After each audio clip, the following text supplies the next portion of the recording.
ये देखिए शहीद उद्यान पार्क है, सामने सीख नगर निगम के ठीक सामने है। अब यहाँ आके देख लें आप, मोदी जी का शहर है और नगर निगम के सामने है। जो गंदगी है, यहाँ का ट्रैक देख लें, यहाँ के जिम देख लें, हम आपको बयान नहीं कर सकते।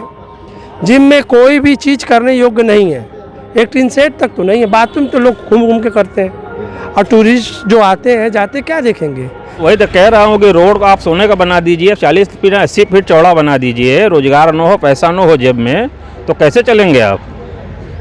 सरकार को यह समझना चाहिए कि जो है कि रोजी रोजगार दें जनता को। इनके सरकार में रोजी रोजगार तो छीन ले गया। मोदी जी ने कहा कि 2 करोड़ नौकरी देंगे।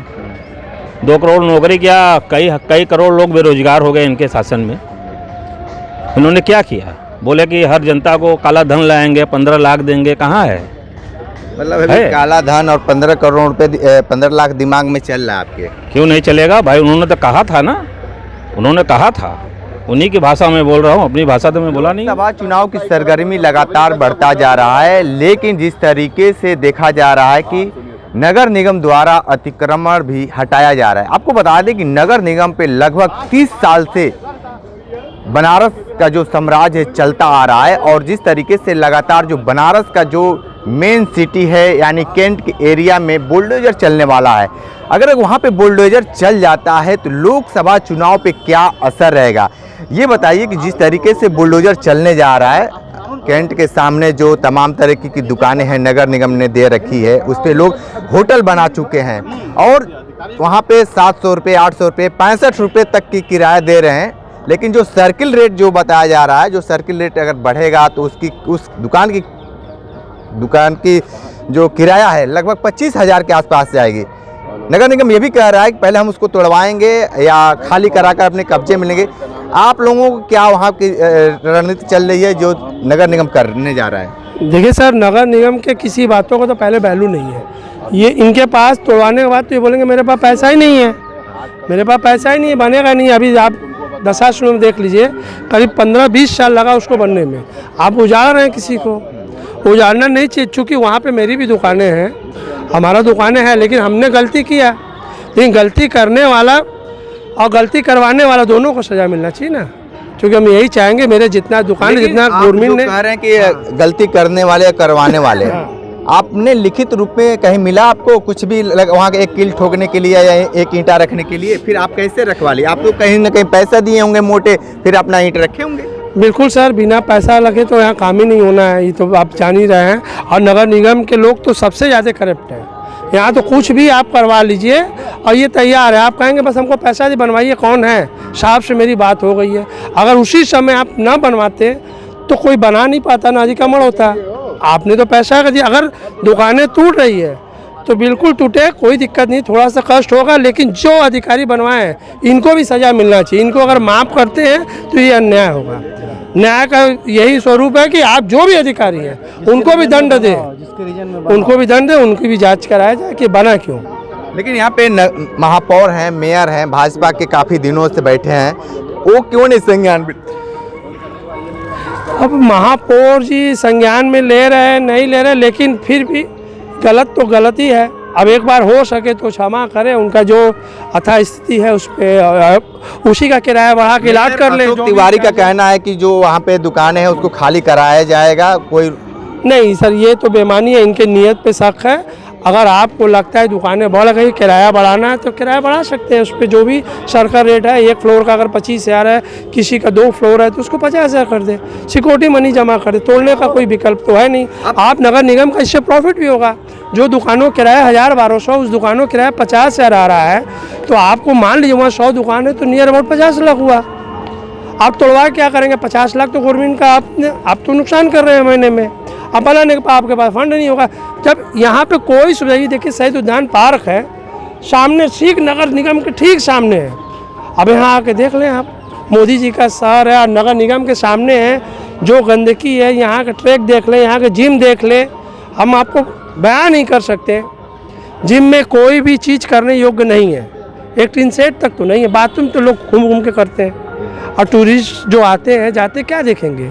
यही मोदी जी के शहर नगर निगम में जो भी मेयर है, ये बात। लेकिन यहाँ पे तमाम तरह के अगर यहाँ पे देखिए कम से कम हज़ारों लोग अपने स्वास्थ्य के लिए आते हैं। उनको क्या सुविधा मिलता है? कुछ नहीं।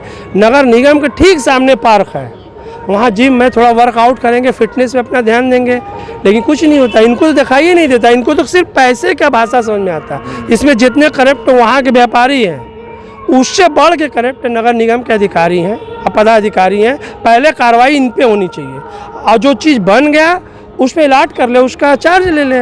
जो आज 1200 है उसको 50,000 कर ले, जो भी सर की रेट है, तोड़ने का कोई विकल्प नहीं। बताइए कि चुनाव पे क्या असर रहेगा अगर वहाँ पे बुलडोजर चल जाता है या बार बार नोटिस जाएगी, तो लोकसभा चुनाव पे क्या असर रहेगा? इसका कोई फ़र्क नहीं पड़ना चाहिए सर। इसीलिए फ़र्क नहीं पड़ना चाहिए कि अगर रोड चौड़ा हो रहा है तो ठीक है, 10% लोगों का संपत्ति या सड़क से कटता है मकान, उनको दुख होता है, लेकिन 90% लोग को सुविधा भी मिलता है ना, तो 10% न दे तो कोई फ़र्क बहुत ज़्यादा पड़ता नहीं। ठीक है। और आप ये बताइए कि लोकसभा चुनाव में क्या लगता है कि बदलाव होगा? जनता की सोच है, बदलाव होगा। और मोदी जी विकास तो किए ही है, दिख रहा है लोगों को, इसलिए जो कि विकास नाम पर लोग वोट देंगे। विकास कहाँ हुआ है, कुछ बताएंगे? आपको दिख नहीं रहा? रोड, सारी रोडें जो किया जो कि जो 20 फीट की थी आज 40 फीट की है, जहाँ 40 से वहाँ 60 है। तो मोदी जी का काम ये काम है कि नितिन गडकरी का काम है?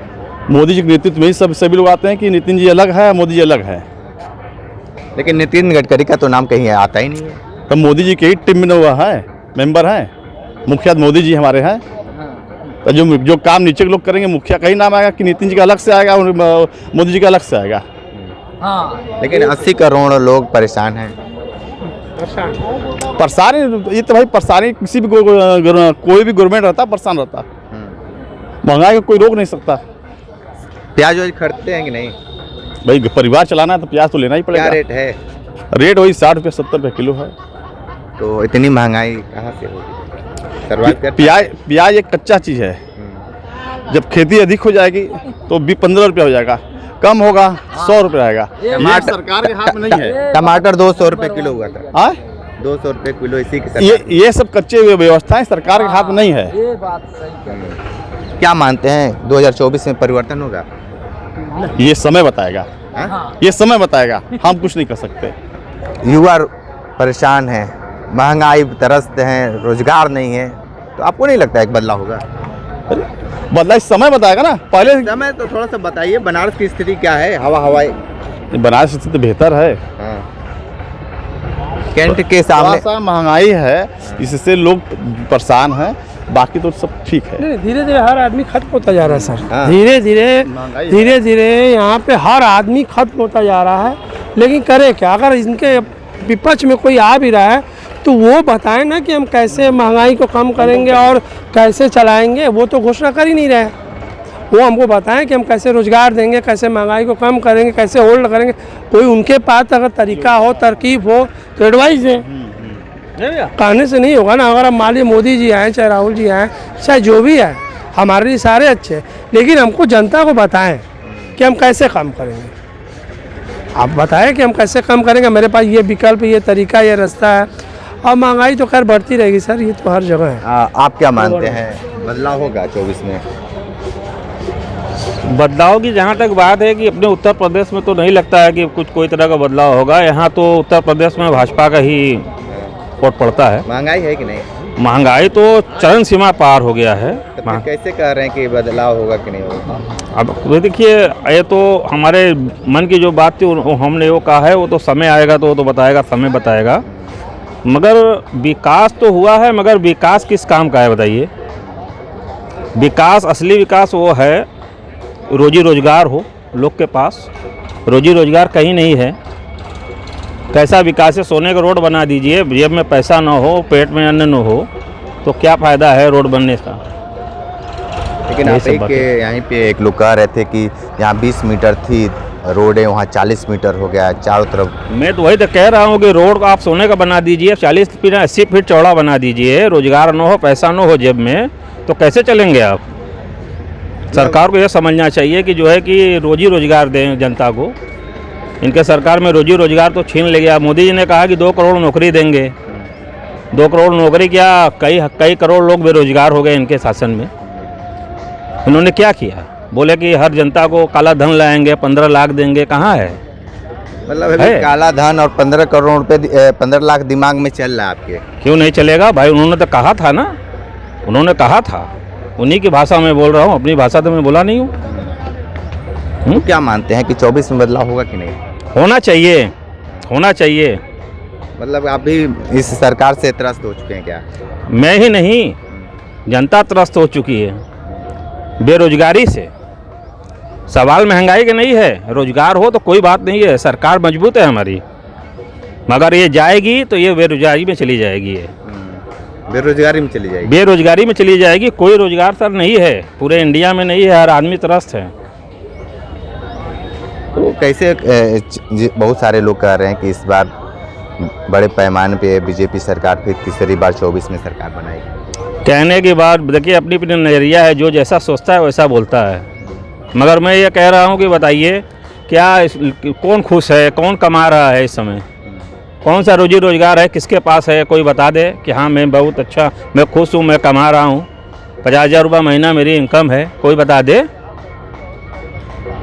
मतलब दिक्कतें हैं काफ़ी दिक्कतें हैं सर, काफ़ी दिक्कतें हैं। सरकार अगर जाएगी तो ये महंगाई को लेके ही जाएगी, बेरोजगारी से ही जाएगी। और बकिया सरकार के अंदर कमी नहीं है, देश को बहुत मजबूती मिला है, बहुत काफ़ी विकास हुआ है, सब कुछ हुआ है, मगर इनकी नाकामी बस बेरोजगारी पे है। रोजगार नहीं है किसी के पास सर, किसी के पास नहीं है, हर आदमी त्रस्त है। वो मोदी करे वो अलग चीज़ है, मगर अंदर से हर आदमी त्रस्त है। रियल बात यही है, सच यही है कि जनता खुश नहीं है, इनकम नहीं है किसी का, इनकम एकदम बिल्कुल ख़त्म हो गया। एकदम एकदम सर, हर आदमी त्रस्त हो चुका है। ठीक है, तो देखिए किस तरीके से लोकसभा चुनाव 2024 को लेकर आम लोगों ने अपनी अपनी राय दी है। आने वाले वक्त में क्या कुछ नया होगा, विशेष रिपोर्ट कर रहे थे। तो हमारे साथ बने रहिए कांडी बनारसी के साथ में, दीजिए इजाज़त, नमस्कार।